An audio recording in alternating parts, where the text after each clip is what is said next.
കോതമംഗലം കൊലപാതകത്തിൽ പ്രതിയായ യുവതി 3 പേരെ കൊല്ലാൻ ലക്ഷ്യമിട്ടിരുന്നുവെന്ന് സൂചന. ആസൂത്രിതമായി വിളിച്ചുവരുത്തി വിഷം നൽകി അൻസലിനെ കൊലപ്പെടുത്തിയെന്നാണ് കണ്ടെത്തൽ. സാമ്പത്തികവും ശാരീരികവുമായി ചൂഷണം ചെയ്തതിലെ പകയാണ് കൊലപാതക കാരണമെന്ന് പോലീസ് പറയുന്നു. കാലങ്ങൾ നീണ്ട പകയ്ക്കൊടുവിലാണ് കോതമംഗലം സ്വദേശി അൻസിലിനെ വിഷം കൊടുത്തു കൊല്ലാൻ പ്രതിയായ യുവതി പദ്ധതി തയ്യാറാക്കിയത്.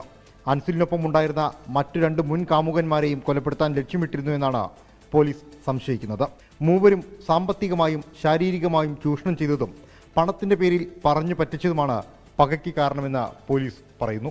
സംഭവ ദിവസം യുവതി അൻസിലിനെ വിളിച്ചു വരുത്തി വിഷം നൽകുകയായിരുന്നു. ശേഷം വിഷം കഴിപ്പിച്ച വിവരം അൻസിലിനോട് വെളിപ്പെടുത്തി. വീട്ടിലെത്തിയ അൻസിൽ ആത്മഹത്യയ്ക്ക് ശ്രമിക്കുന്നു എന്ന് പോലീസിനെ അറിയിച്ചതും യുവതി തന്നെയാണ്. എന്നാൽ സംഭവത്തിന് പിന്നാലെ CCTV DVR ഒളിപ്പിച്ചതും ഫോൺ വിവരങ്ങളും യുവതിക്ക് കുരുക്കായി. 1.5 മാസം മുമ്പ് അൻസിലിനെതിരെ നൽകിയ പരാതി പിൻവലിച്ചിട്ടും പറഞ്ഞുറപ്പിച്ച തുക കൈമാറാത്തതും കൊലയ്ക്ക് കാരണമാണ്. വിശദമായ ചോദ്യം ചെയ്യലിനും തെളിവെടുപ്പിനുമായി പ്രതിക്കായി പോലീസ് കോതമംഗലം കോടതിയിൽ കസ്റ്റഡി അപേക്ഷയും സമർപ്പിച്ചിട്ടുണ്ട്. 24 തൊടുപുഴ.